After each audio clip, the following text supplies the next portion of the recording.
আম্লিক মাধ্যমে এর মধ্যে যদি আমরা কিছুটা H2S গ্যাস চালনা করি, আমরা তো এখানে H2S গ্যাস আপাতত চালনা করে দেখাতে পাচ্ছি না।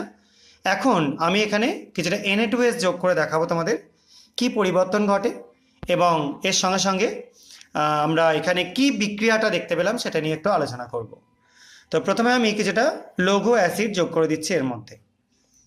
এখানে আমি HCl অ্যাড করেছি, তোমরা HCl এর জায়গায় যে কোনো অ্যাসিডই অ্যাড করতে পারো। যাই হোক, এবার আমি এর মধ্যে আছে কিছুটা Na2S সোডিয়াম সালফাইড, সেটা আমি কিছুটা নিয়ে নিলাম। এটা আগের দিনের এক্সপেরিমেন্টেও ছিল এবং সেটা এর মধ্যে যোগ করে দিলাম। এবার আমরা রিয়াকশানটা একটু তাড়াতাড়ি হওয়ার জন্য একটা গ্লাস টিউব নিয়ে নিচ্ছি, গ্লাস রডই নিয়ে নিলাম, সেটা দিয়ে জাস্ট এটাকে ঘেঁটে দিচ্ছি। দেখো, দেখতে পাচ্ছ সলিউশনটার কালার পুরোপুরি ডিসঅ্যাপিয়ার করে গেল, চলে গেল। এবার কেন ব্যাপারটা ঘটলো সেটা নিয়ে এবার আমি ডিসকাস করব।